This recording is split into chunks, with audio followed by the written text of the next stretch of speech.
students, now we take the relationship between radius of atom r, edge length a and nearest neighbor distance d. क्या है ये तीन चीजें? हमें इन तीन चीजों के बीच में रिलेशनशिप करनी है, r, a एंड d. तीनों को पहले तो समझ लो. हम पार्टिकल को यहाँ पर एटम मान के चल रहे हैं, स्फेरिकल मान के चल रहे हैं, ठीक है. तो उसकी जो रेडियस है, कोई भी पार्टिकल है, कोई भी एटम है जो है, उसकी रेडियस r, ठीक है. तो एटम की जो रेडियस है r, a एज लेंथ, मैंने बताया कि 12 एजेस है. अब हमारे पास क्यूब जो है, हर क्यूब की लेंथ को हमने माना है a माना है, a centimetre, a picometre, a angstrom, जो भी है a लेंथ, ये एज है. इस एज की लेंथ को हमने कितना मान रखा है? a, ठीक है. a angstrom, a picometre and so on, unit different रहेंगी. तो एज की लेंथ को हमने मान रखा है a, और सारी एजेस इक्वल है क्यूब की.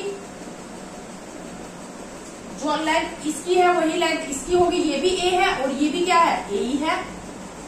12 एजेस है और हर एज की लेंथ को हमने क्या मान लिया? a. एज लेंथ को क्या मान लिया हमने? a. एज की लेंथ को हमने a मान लिया, ठीक है. a angstrom, picometre and so on.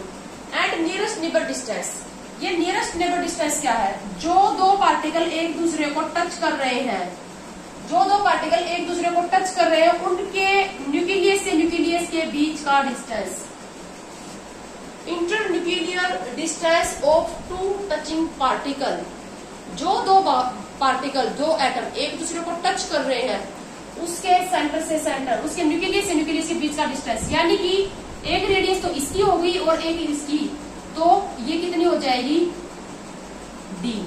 It mean 1d is equal always equal to 2r. ये बात तो समझ में आ गई. एक रेडियस इस एटम की होगी और एक रेडियस इस एटम की, तो हमेशा ये क्या होगी? जो d होगी, एज लेंथ जो होगी, एज लेंथ 2r के इक्वल होगी. अंडरस्टैंड? अब हमारे पास फिर से क्यूब की जो तीन टाइप की यूनिट सेल है, सिंपल, फिर सेंटर्ड और बॉडी सेंटर्ड. तीनों यूनिट सेल के अंदर r, a और d के बीच में क्या क्या रिलेशनशिप रहेगी, बहुत जरूरी है आगे के पार्ट को समझने के लिए. सबसे पहले हम लेंगे सिंपल यूनिट सेल में. सबसे पहले हम सिंपल यूनिट सेल में ले लेते हैं इन तीनों के बीच में क्या रिलेशनशिप है.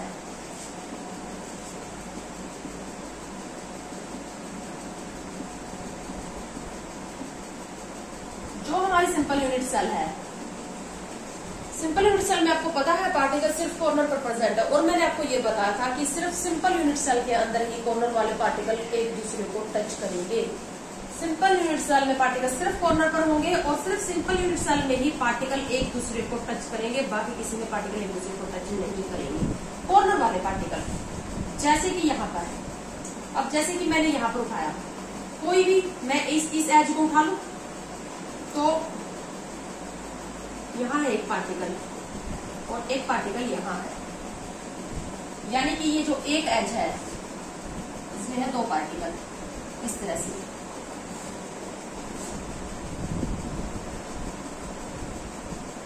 एक एज के ऊपर दो पार्टिकल है, दोनों पार्टिकल एक दूसरे को टच कर रहे हैं.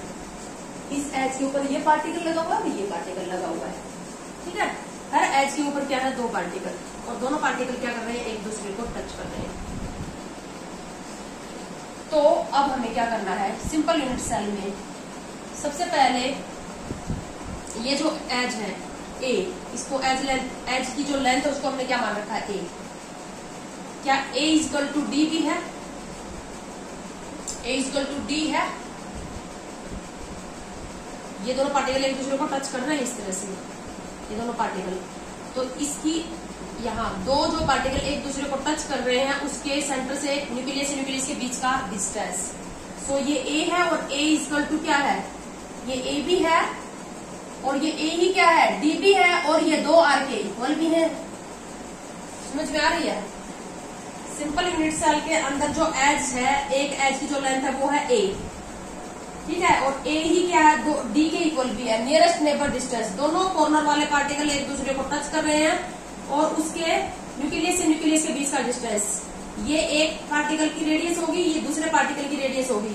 तो ये क्या होगी डी, और ये दोनों ही किसके इक्वल हो गई 2r के इक्वल हो गई। तो सिंपल यूनिट सेल में बहुत ही आसान है, ए भी किसके इक्वल हो गई 2r के इक्वल ही होगी। देखो ये ए है पूरी और ये 2r के इक्वल है, इस एटम की रेडियस और इस एटम की रेडियस, क्योंकि सिंपल के अंदर क्या होते हैं कॉर्नर वाले पार्टिकल एक दूसरे को टच कर रहे हैं। ठीक है, तो सिंपल यूनिट सेल की जो एज की जो लेंथ होगी ए, वो दो रेडियस की इक्वल होगी, radius of this atom and radius of again second atom, और क्या होगी ये एक डी भी हो गई, दोनों पार्टिकल एक दूसरे को टच कर रहे हैं, जो दो पार्टिकल एक दूसरे को टच कर रहे हैं उसके न्यूक्लियस से न्यूक्लियस के बीच का डिस्टेंस, यानी कि दोनों की आर का सम।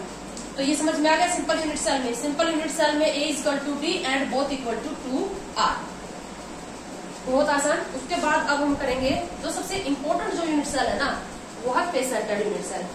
तो मतलब ज्यादा इस ट्यूब की भी जो सबसे ज्यादा क्वेश्चन पूछने की जहां सबसे प्रोबेबिलिटी रहती होती है फेस सेंटर्ड यूनिट सेल के अंदर से। तो सेकंड अब करेंगे इन फेस सेंटर्ड यूनिट सेल, इन तीनों के बीच में रिलेशनशिप। सिंपल में क्या आया A equal to D and both equal to 2r in face centred unit cell.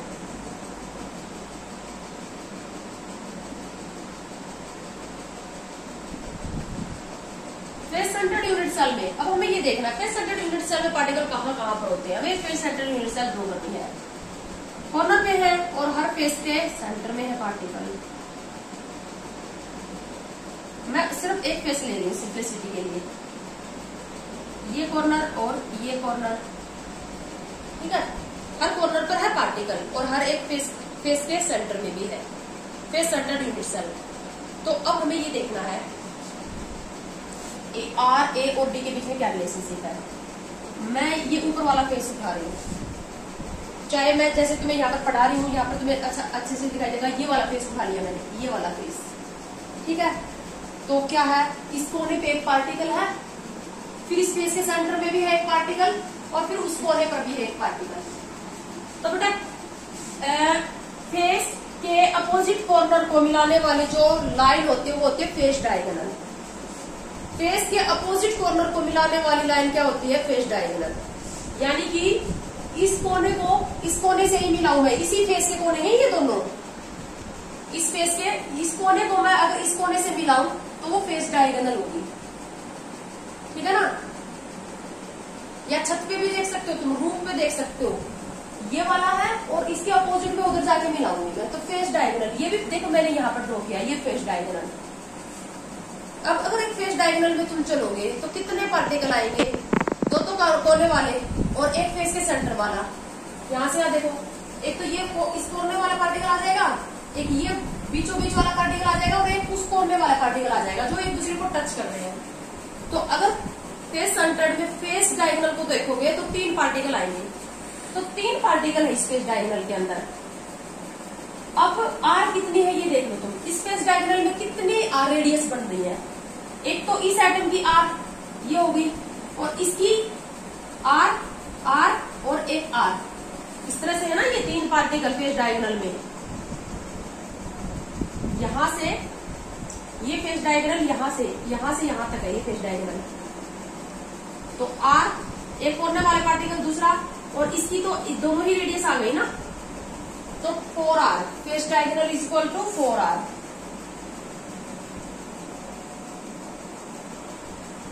Face diagonal is equal to 4r। 4 radius हो गई 3 पार्टिकल की, एक रेडियस इसकी हो गई, एक इस दूसरे कोने वाले की हो गई, और 2 बीच फेस के सेंटर में जो पार्टिकल है उसकी। Face diagonal is equal to 4r। अब आगे इस फेस डायगोनल को समझने के लिए अब हम यहाँ पर एक राइट एंगल ट्राइंगल देखेंगे। ये हमारे पास एज लेंथ है ए मान लू मैं इसको, ये भी हमारे पास एक एज लेंथ है, इसको भी मैं क्या मान लू ए, और इन दोनों के बीच में 90 डिग्री का एंगल बन रहा होगा, ये बन रहा है राइट एंगल ट्राइंगल, ये 90 डिग्री का एंगल बन रहा है। देखो यहाँ पर फेस डायगोनल को ध्यान से देखो। अब मैं क्या कर रही हूँ, मैं एक राइट एंगल ट्राइंगल इमेजिन कर रही हूँ। ये मैंने इस फेस डायगोनल को ये ड्रॉ किया, यहाँ पर इस कोने को इसी फेस से उस कोने से मिलाया, नीचे वाले से ऊपर वाला और नीचे वाला, ये एक फेस डायगोनल है। ठीक है, ये फेस डायगोनल कितने आर के इक्वल है, इस कोने का जो पार्टिकल है उसकी आर फेस के सेंटर में जो पार्टिकल है उसकी 2 आर और उस कोने का जो पार्टिकल है उसकी आर, 4 आर के इक्वल है। मैं अब एक राइट एंगल ट्रायंगल इमेजिन कर रही हूँ। कौन सा राइट एंगल ट्रायंगल? ये वाला राइट एंगल ट्रायंगल, ठीक है। यहां पर मैं यहां ऊपर दिखा रही हूँ, ये राइट एंगल ट्रायंगल देखो तुम, ये राइट एंगल ट्रायंगल मैंने ले लिया इस तरह से। 90 डिग्री कहां पर बनेगा? ये फेस डायगोनल है तो वहां 90 डिग्री बन रहा है ना, हर जगह 90 डिग्री बना, तो 90 डिग्री यहां पर बन रहा है। ये मैंने ऊपर का फेस उठाया, ये फेस डायगोनल है, 90 डिग्री यहां पर बन रहा है, ठीक है।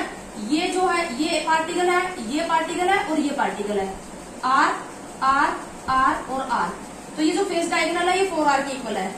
और ये राइट एंगल ट्रायंगल मैं यहाँ पर ड्रा कर, यहाँ पर इमेजिन कर लूं। अब ये एक एज लेंथ है, ये भी एक एज लेंथ है। सो राइट एंगल ट्रायंगल इन दोनों एज के बीच में बन रहा है। हम इसको नाम भी दे सकते हैं इस राइट एंगल ट्रायंगल को, जैसे हमने नाम दे दिया ABC, right angle triangle ABC। तो राइट एंगल ट्रायंगल ABC में आप देख रहे हो राइट एंगल ट्रायंगल ABC कहां पर बन रहा है? ये जो राइट एंगल बन रहा है वो किसके बीच में बन रहा है? यहाँ पर C पे बन रहा है।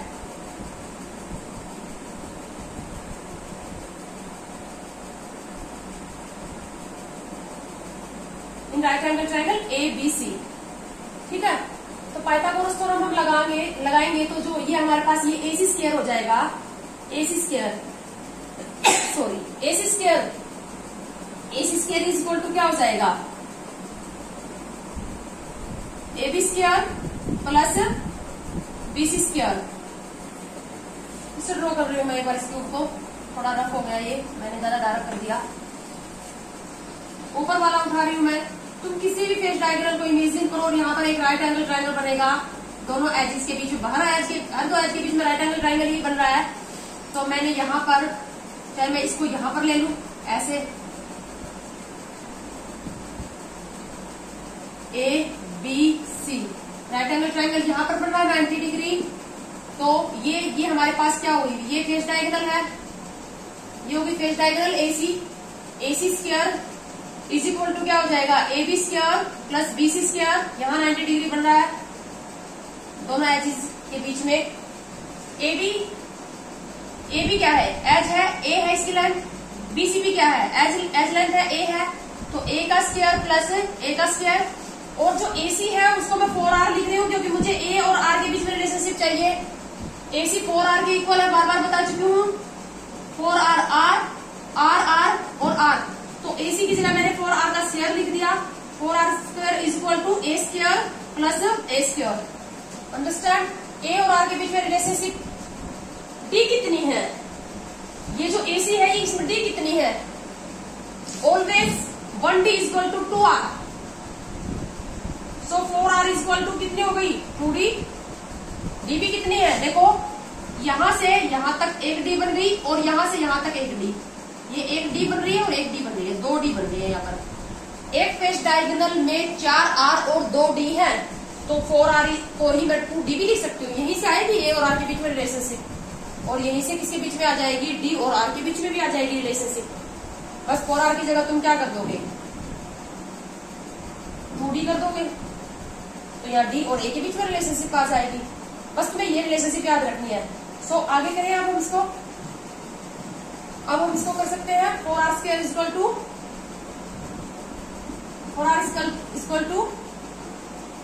2A square. मैं यहाँ पर स्क्वायर हटा रही हूँ। 4R equal to √2A। ये रिलेशनशिप आपको करनी है। 4R की जगह में क्या लिख सकती हूँ? 2D equal to √2A। आ गई सारी relationship. 4R equal to √2A या 2D इक्वल टू √2A। बहुत इंपॉर्टेंट है।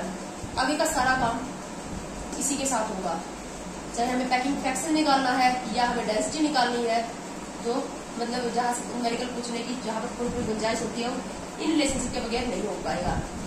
हमेशा जो फेस डायगोनल है वो 4R या 2D के इक्वल होते हैं और ये हमेशा √2A के इक्वल होती है। तो ये था फेस सेंटर्ड यूनिट सेल के अंदर AD और R के बीच में रिलेशनशिप। उसके बाद अब हमारे पास थर्ड यूनिट सेल है बॉडी डायगोनल, जो बॉडी सेंटर्ड यूनिट सेल है। बॉडी सेंटर्ड यूनिट सेल में ए डी और आर के बीच में रिलेशनशिप।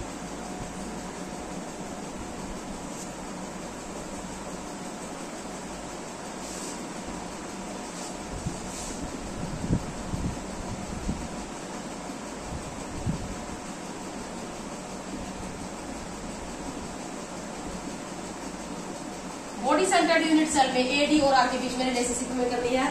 इसके लिए हमें बॉडी सेंटर्ड यूनिट सेल को इमेजिन करना पड़ेगा और बॉडी डायगोनल बताई थी मैंने। बॉडी डायगोनल क्या होती है? बॉडी डायगोनल यूनिट सेल के अपोजिट कॉर्नर्स को मिलाएगी लाइन और यूनिट सेल के बीचों बीच जाएगी।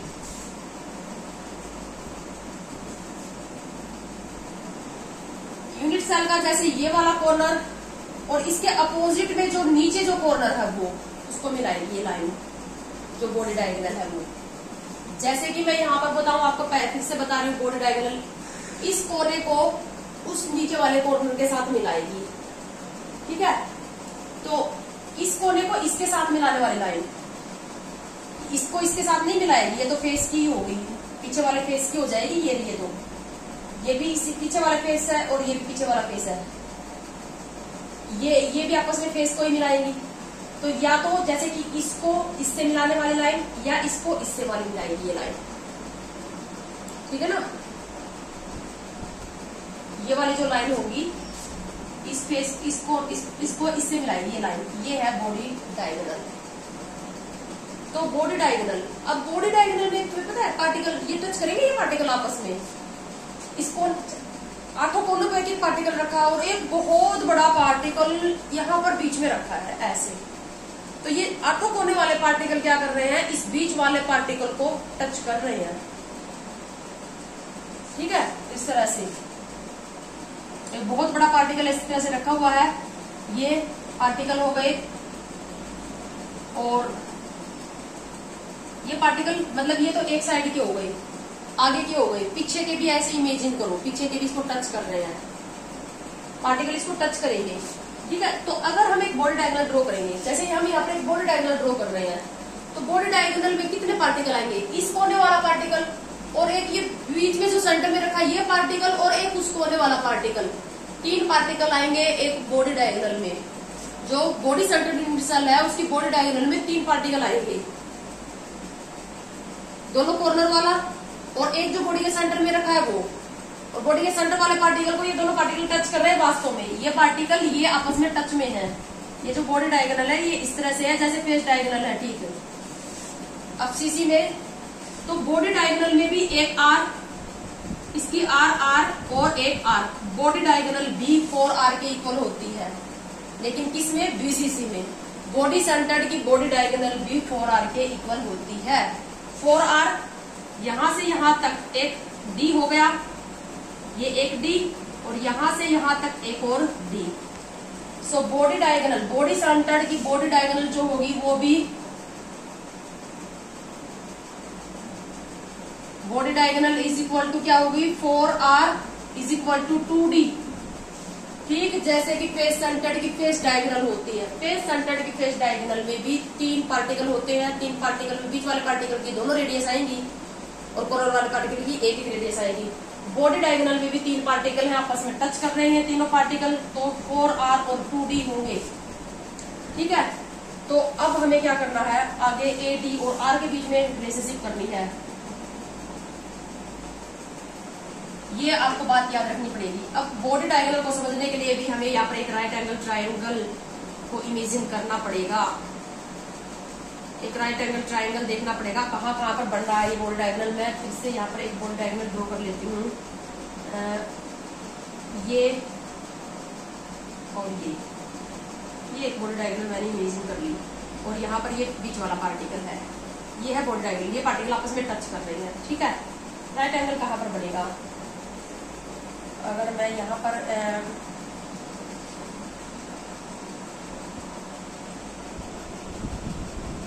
हम एक राइट एंगल ट्रायंगल एज्यूम करेंगे, यहाँ पर बॉडी डायगोनल ड्रॉ करेंगे।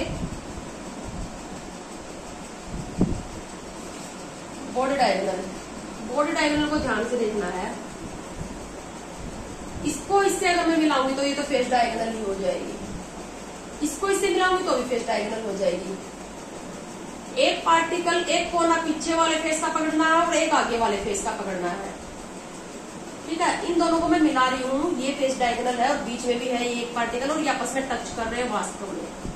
ये मैंने एक फेस डायगोनल ड्रॉ कर ली, बॉडी डायगोनल ड्रॉ कर ली, ठीक है। अब इसमें एक फेस डायगोनल भी ड्रॉ कर लेते हैं।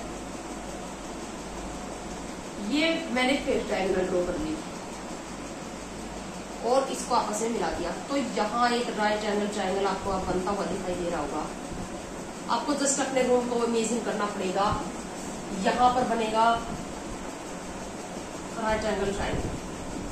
क्या किया मैंने एक फेस बॉडी डायगोनल ली, देखो बॉडी डायगोनल ली, ये उस अपोजिट कॉर्नर को मिला दी और एक ऊपर से फेस डायगोनल भी ले ली, फेस डायगोनल, यस ये बॉडी डायगोनल, फिर मैं एज लाइन से ऊपर जा रही हूँ और ये फेस डायगोनल। इस तरह से मैंने लिया, ये ऊपर ये कोना पकड़ा हुआ है, ये वाला इसके जस्ट अपोजिट में उधर चली गई, ये तो हो गई एक बॉडी डायगोनल। 3 पार्टिकल है, 4 आर है, 2 डी है। फिर एक फेस डायगोनल, ऊपर वाले फेस में चलो, इसी कॉर्नर से उस कॉर्नर के ऊपर से ऊपर, ठीक है, और उनको नीचे मिलाओ आपस में, तो ऊपर से ऊपर गई मैं और ये नीचे आ गई। तो राइट एंगल कहां पर बनेगा? ये जो मैंने फेस डायगोनल ड्रॉ की है, ये और ये जो एज है, ये खड़ी जो लेंथ है, एज है, ये यहां बनेगा। अभी मैंने आपको बताया था कि जो फेस डायगोनल है वो √2a होती है। क्यों होगी √2a फेस डायगोनल? क्योंकि ये जो फेस डायगोनल है, यहाँ राइट एंगल, यहाँ ये ट्राइंगल ले लो तुम, या चाहे तुम ये ट्राइंगल ले लो, तो ये क्या होगी, इसका स्क्वायर प्लस इसका स्क्वायर। इस फेस डायगोनल का जो स्क्वायर होगा वो इसका स्क्वायर प्लस इसका स्क्वायर का सम होगा ना, तो ये √2a होगी। फेस डायगोनल √2a है और ये क्या है, ये तो एज ही है ए, इसको AC मान सकते हो। इस फेस डायगोनल को तुम AC मान लो, ABC राइट एंगल ट्रायंगल कह लो, ये राइट एंगल ट्रायंगल ABC। तो ये जो AC स्क्वायर होगा, AC स्क्वायर इक्वल टू क्या हो जाएगा, AB square plus BC square.